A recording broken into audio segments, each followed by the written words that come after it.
to start out by asking the question, what is a grand jury? Because a lot of people don't understand really what it is. California is served by a grand jury system that provides a grand jury in each county, and they are empowered by law to bring indictments or perform an oversight function into the operation of county and municipal governments. Now, I would hope that each and every one of you realize that the grand jury is part of our legal system, and it's not to be ignored. To ignore the grand jury's recommendation is to ignore the rule of law. The Banning City Council has not only repeatedly ignored the grand jury for years, they have outright refused to comply with their recommendations. Councilman Art Welch has called their reports bullshit. Now, I would certainly hope that this council does not turn its back on the rule of law and our legal system. As most of you know, and for those of you who do not, I'm about to discuss the city's third, yes, the city's third grand jury investigation in 8 years. This is an unprecedented number of grand jury investigations for any city, and certainly a record that the city should not be proud of. And for the record, Councilman Art Welch has been connected to all 3 of them. Now, there are a few citizens and council members that are angry with me for filing the second grand jury complaint in 2015. This investigation was about the malfeasance and the good old boy handshake deals between the city officials and the Chamber of Commerce. And those same people are even angrier today because I filed the unprecedented third grand jury complaint against city officials for, once again, malfeasance and good old boy handshake deals, this time with Diamond Hills Chevrolet. This city will never change as long as the citizens continue to condone and accept the corrupt culture and conduct of Banning city leaders. Now, before everybody gets their bowels in an uproar, let me define corruption. As defined in Merriam-Webster, corruption is dishonest or illegal behavior, especially by powerful people, such as government officials. So let me repeat again. This city will never change as long as the citizens continue to condone and accept the corrupt culture and conduct of Banning city leaders. We cannot continue to kick the can down the street. The ones keeping the city down are in the minority, and it's time for them to leave. And I want you to know that I'm looking forward to the change you, the citizens of Banning, are going to make on November the 6th. I would like to review the highlights of the 2009 and 2010 grand jury report. From 2008 to 2010, over a period of 2 years, 3 city managers left the city, with the 4th starting to work in February of 2010. Again, 4 city managers in 2 years. From 2004 to 2010, 5 community directors had come and gone and the 6th one hired in 2010. Again, 6 community directors in 6 years. From 2004 to 2010, 4 redevelopment managers had left, with the 5th one hired in 2010. Again, 5 redevelopment managers in 6 years. I find this amazing, and I wasn't even on the council. So who does the status quo blame that one on? An additional investigation revealed that allegations of micromanaging have been leveled against members of the City Council. Sounds like the City Council of today, doesn't it? Remember, this was in 2009 and 2010. In 2007, the Redevelopment Agency floated an approximately $24 million bond to fund projects for the redevelopment area. The official statement listed on 3 general categories of the planned expenditures: 1, revitalization of downtown; 2, economic incentives; and 3, public improvements. However, it was revealed that the council had not formulated detailed, prioritized plans for the use of the proceeds, and therefore the entire $24 million was squandered and wasted. Don't believe me? Just look downtown. Do you see revitalization? In 2010, when they issued their first report on Banning, the grand jury recommended that the city should immediately cease and desist awarding any redevelopment funds to the Cultural Alliance. Furthermore, the grand jury recommended that the council redevelopment agency should enforce the immediate return of $162,000 of public money from the Banning Cultural Alliance. However, the council redevelopment agency indicated that they do not concur with the grand jury's finding that the Banning Cultural Alliance has to return $162,000 to the taxpayer. The same response was provided in regards to the cease and desist recommendation, which the city indicates they will not comply with. In essence, the City Council snubbed their noses at the grand jury, and they continued to give public funds to the Cultural Alliance. Now, I haven't mentioned how Councilman Welch is connected with the first grand jury report in 2009 and 10. As it turns out, Councilman Welch sat on the redevelopment board and authorized the first $250,000 payment to the Cultural Alliance against the recommendations of some members of staff. By the time it was all said and done, the Cultural Alliance received more than $1.2 million of taxpayer money, and to date, there's nothing to show for it. Now let's look at the second grand jury report of 2015 and 2016. In January 2006, the Chamber was given a 50-year lease by the city for the property located at 60 East Ramsey. The rent agreed upon was $1 per year for a period of 50 years. The lease requires the Chamber to name the city as an additional insured on their insurance policy, and it also required the Chamber to establish a minimum $10,000 maintenance fund. As of April 25, 2016, the date the grand jury released their report, the Banning City Council had not required that the maintenance fund be established, or the Chamber to modify their insurance coverage, naming Banning as the payee for any claim for damages to the building. Furthermore, the city transferred an existing lease between the City of Banning and Southern California Gas Company to the Chamber, a lease that would have provided the taxpayers approximately $250,000. Instead, the Chamber received a lump sum payment from the gas company of $219,000, which somehow disappeared. I don't understand how that could have happened.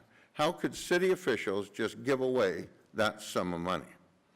It was also agreed upon and in the lease that the utility bills were to be paid by the Chamber.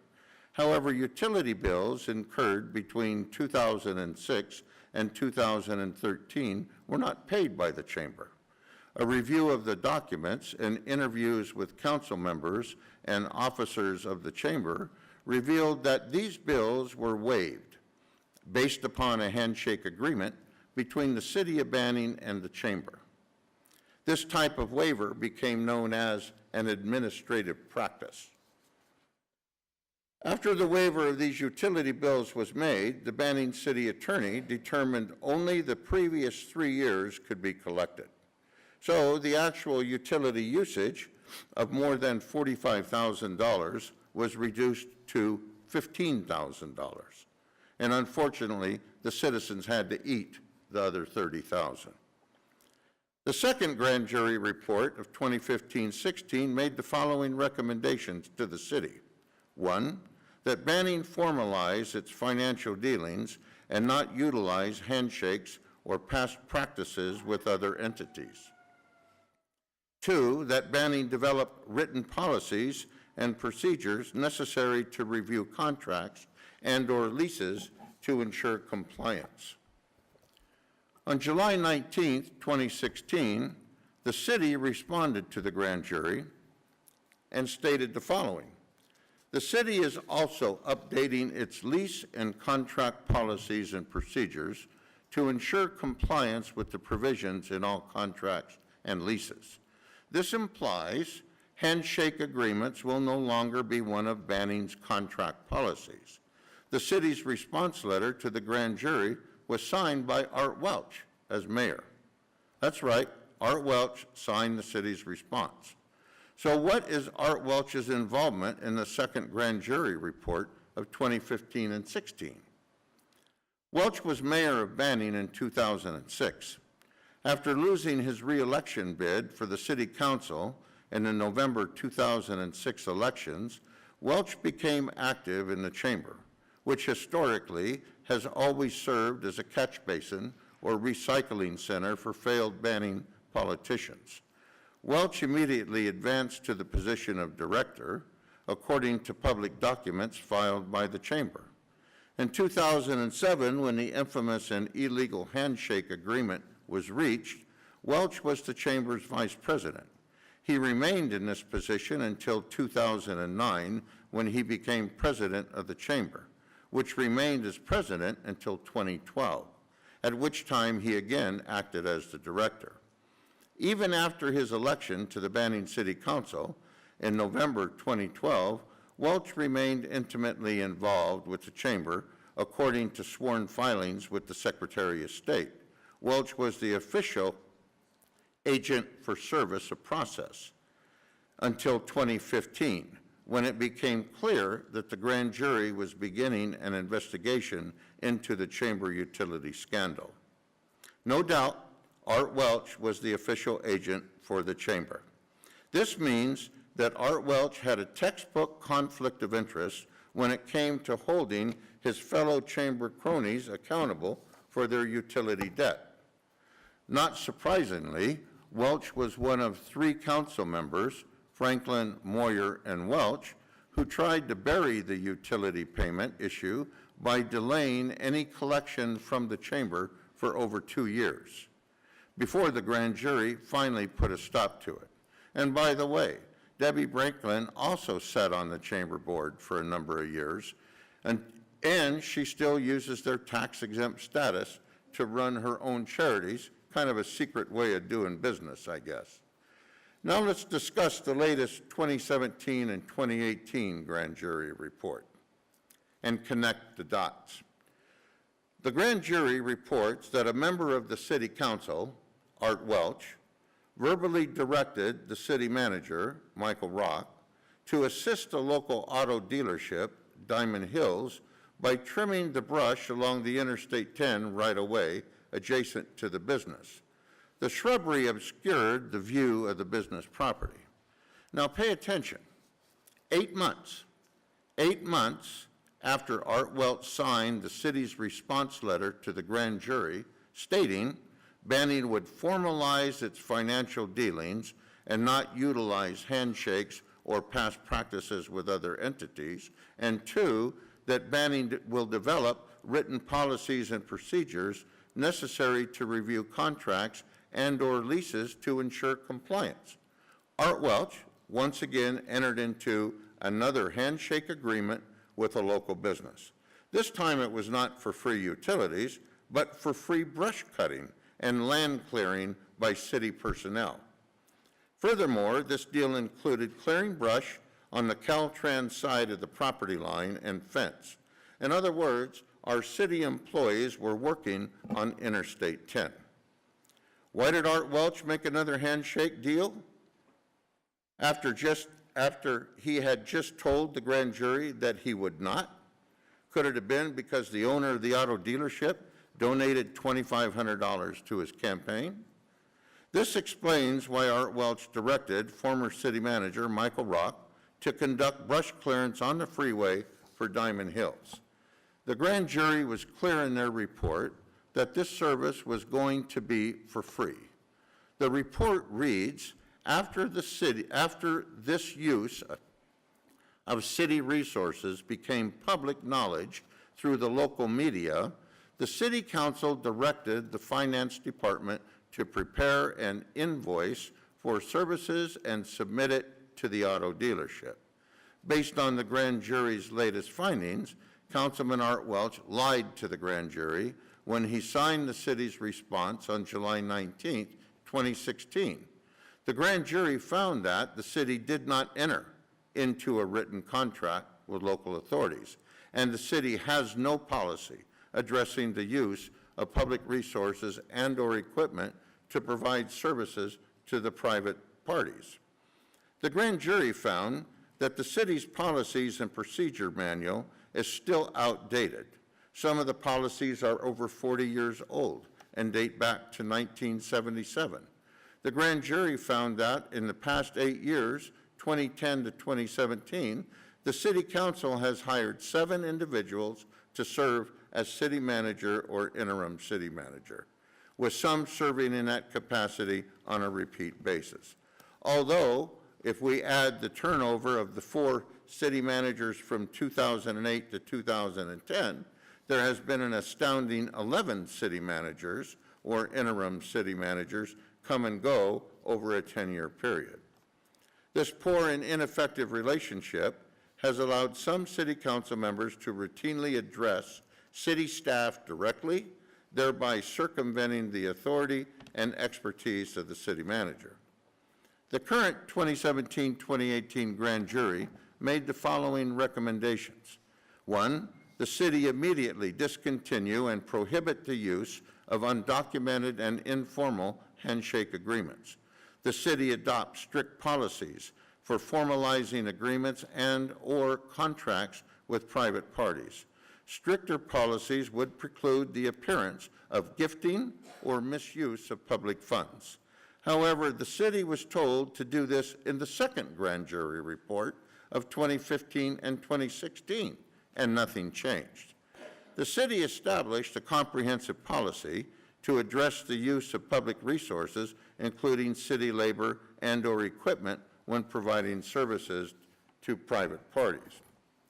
That the city establish a policy to review and update all city policies and procedures on a regular basis. Policies and procedures should be made available to the public on the city's website. Does the city really need for the grand jury to tell them your 1977 policies are out of date?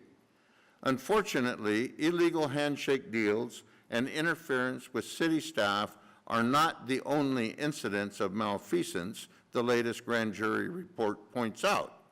They also find that the city of Banning has engaged in excessive, non-customary sales tax sharing agreements with the current owner of Diamond Hills Chevrolet, as well as previous owners. What we are talking about is the city giving away much-needed sales tax revenue worth millions of dollars for an unprecedented 28-year term. The grand jury points out that these kind of sales tax subsidies usually last only 5 to 7 years, not 28 years. This unprecedented giveaway policy was established by the Banning Redevelopment Agency in 2005. And who was the chairman of the agency in 2005? None other than, you guessed it, Art Welch. In this context, it is noteworthy that not only the current owner, but also the former owners of Diamond Hills Chevrolet gave campaign contributions to Art Welch over the years. They also gave funds to George Moyer and Debbie Franklin, who very recently supported a transfer of the 28-year giveaway policy when the dealership was sold. Again, this points to corruption and pay-for-play politics in Banning, and Art Welch is taking center stage here as well.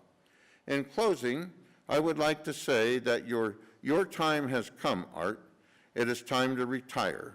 You lied to the grand jury. You engaged in handshake agreements when you promised you wouldn't. You are lawless. You have gave away the farm, millions of dollars worth, to your campaign donors. You can be bought.